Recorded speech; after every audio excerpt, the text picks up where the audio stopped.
Pak Imam, Pak Khatib, Badan Kemakmuran Masjid Az-Zawiyah Syekala yang dirahmati Allah, yang saya muliakan.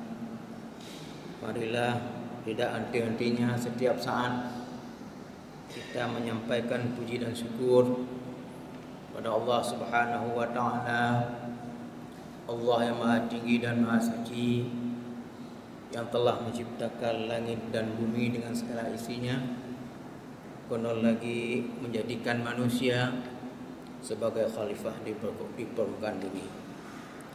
Salawat beriring salam, mari pula tidak bosan-bosan selalu kita sampaikan kepada penghulu alam Nabi besar Muhammad sallallahu alaihi wasallam yang telah menuntun kita, membimbing kita ke jalan yang benar, jalan yang diridai oleh Allah Subhanahu wa taala.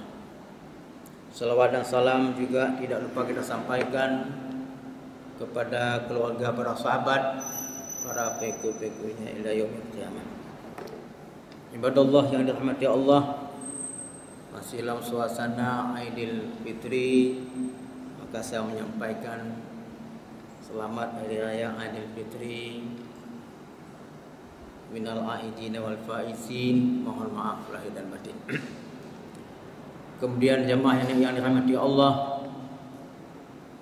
kita sudah melaksanakan puasa Ramadan sebulan penuh yang lalu, ibarat kita mengikuti penataran, pelatihan. Untuk apa? Untuk meningkatkan kinerja, untuk meningkatkan kinerja kita jemaah ini kepada Allah Subhanahu wa taala. Itulah karya perumpamaan Allah Subhanahu wa taala melatih kita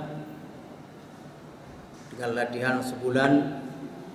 Pada paginya, siangnya kita melaksanakan puasa, menahan diri.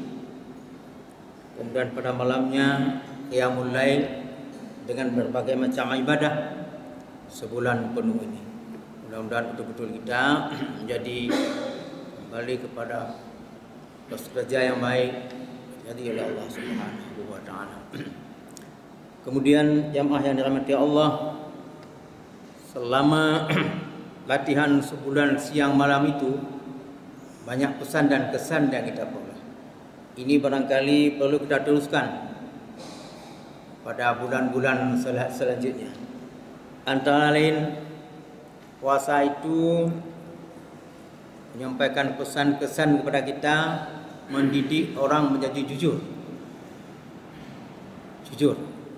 Karena puasa itu tidak bisa dinilai oleh orang. Mungkin dalam publik dia puasa, tapi pulang ke rumah lepas ini dia tidak puasa. Tapi kalau sudah jujur, di mana saja dia akan melaksanakan ibadah puasa.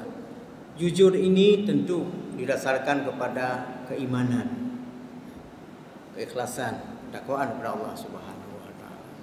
Mudah-mudahan kita semua dengan melaksanakan ibadah puasa dan latihan siang malam betul-betul telah menjadi orang yang jujur 100%. Jujur akan membawa kepada kebaikan, dan kebaikan akan membawa kepada surga Allah Subhanahu wa taala. Dan jujur ini salah satu sifat yang wajib pada Rasulullah, dan kita umat Rasul kita ikuti jujur. Ibadallah yang dirahmati Allah Subhanahu wa taala. Jujur, tentu tidak ada orang nanti menyalahkan wewenang. Kalau sudah kembali jujur yang baik, tidak ada lagi korupsi di mana-mana.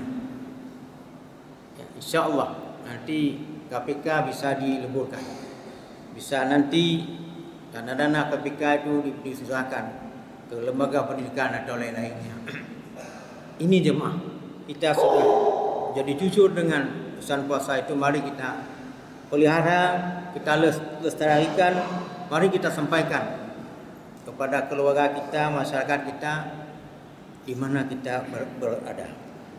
Ini yang pertama, barangkali jujur.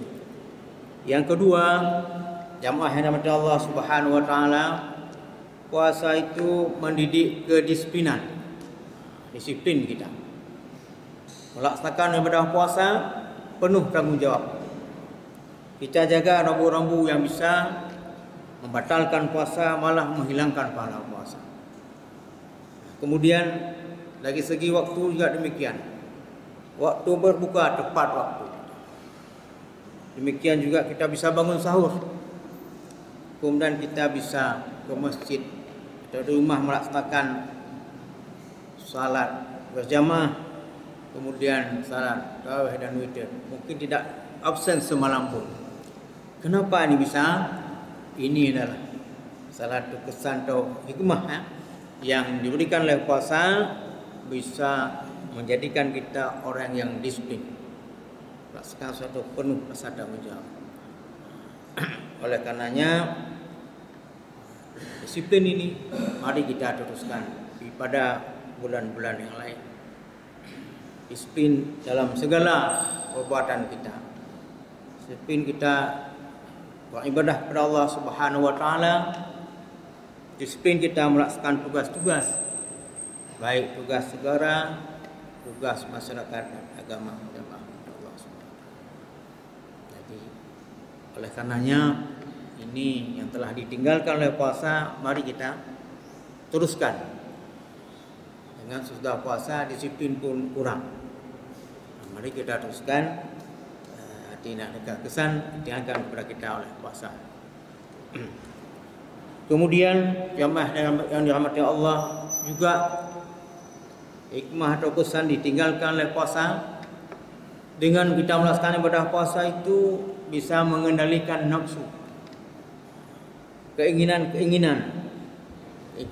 yang tidak baik. Nafsu ada nafsu ammarah bisu, ada nafsu lawamah, ada nafsu mutmainnah. Jadi kita dengan melaksanakan ibadah puasa yang baik benar sesuai dengan tuntunan, insyaallah kita dapat mengendali nafsu, dapat bisa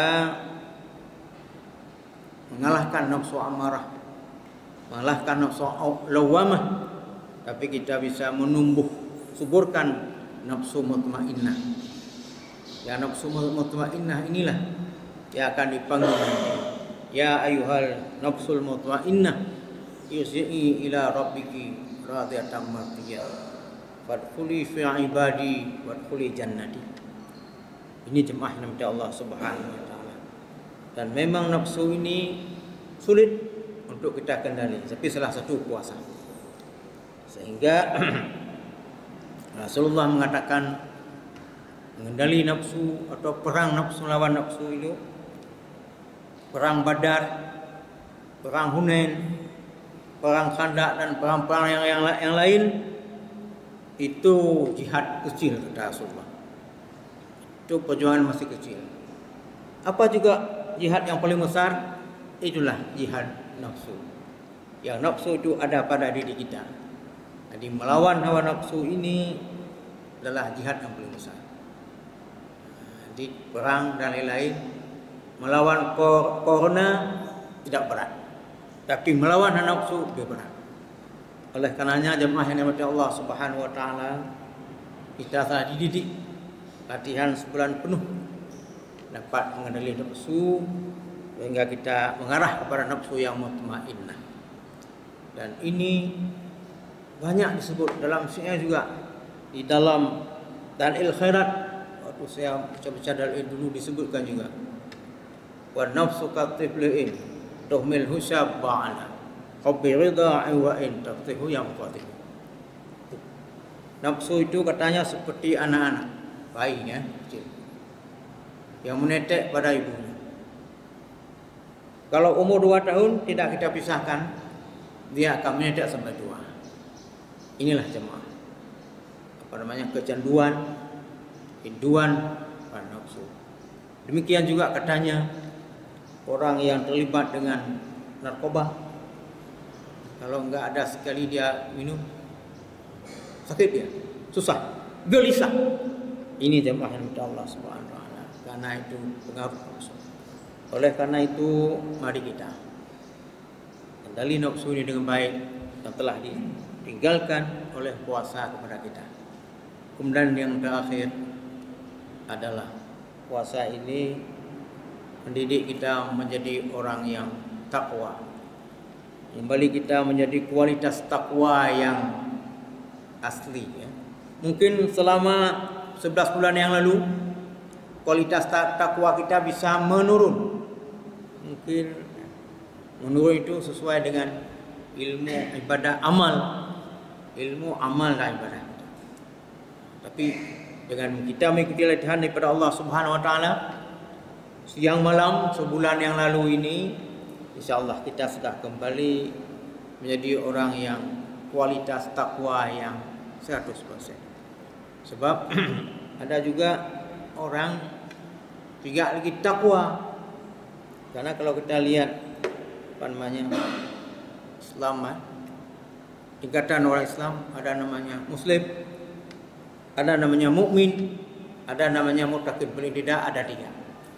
Jadi muttaqin ini sulit kita peroleh. Menjunjung tinggi perintah Allah, menjauhi larangan Allah SWT sudah sempurna, sulit. Tapi 1 bulan latihan puasa, insya-Allah kita akan kembali menjadi muttaqin yang sempurna. Jangan menjadi mukmin. Orang mukmin percaya rukun iman, percaya salah satu, tapi kadang-kadang dia melaksanakan ibadah, kadang-kadang tidak. Itu orang mukmin.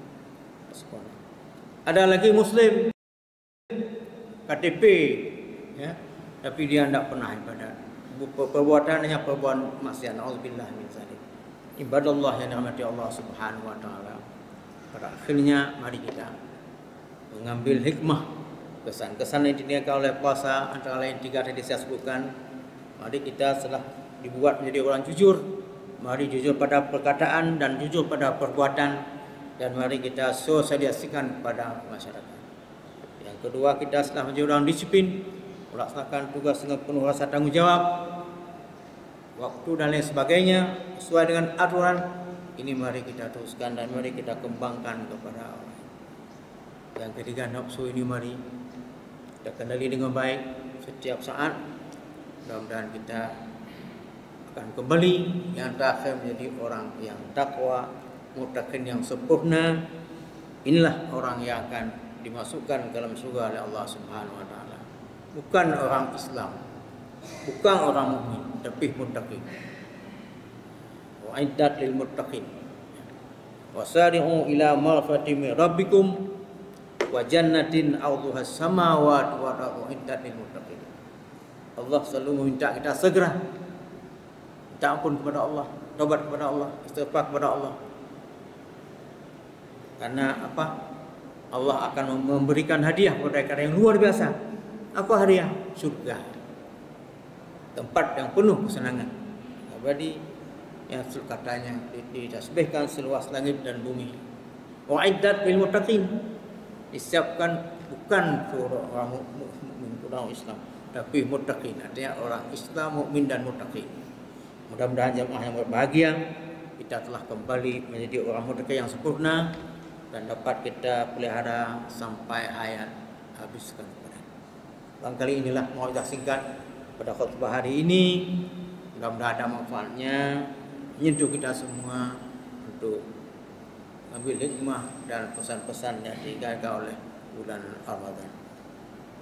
Akhirnya atas segala kekurangan, saya mohon maaf pada Allah Subhanahu. Alhamdulillahilladzi amarna bittaqwa wassalatu wassalamu ala sayyidina Muhammadin sayyidil Mustafa wa ala alihi wa sahbihi dzawil huda. Amma ba'du, fa ya ayuhan nas usikum ma iyaya bittaqwallah faqad fazal muttaqun. Qala Allah Subhanahu wa ta'ala fil Qur'anil Karim wa huwa asdaqul qailin. A'udzu billahi minasy syaithanir rajim. Bismillahirrahmanirrahim. Ya ayyuhalladzina amanu kutiba 'alaikumus shiyam kama kutiba 'alal ladzina min qablikum la'allakum tattaqun. Barakallahu li wa lakum fil Qur'anil 'azim wa nafa'ni wa iyyakum bima fihi minal ayati wa dzikril hakim wa taqabbala minni wa minkum tilawatahu innahu was-sami'ul basir. يا حنان يا منان يا قديم الإحسان بحر جودك مليان جد لنا بالغفران يا حنان يا منان يا قديم الإحسان بحر جودك مليان جد لنا بالغفران يا حنان يا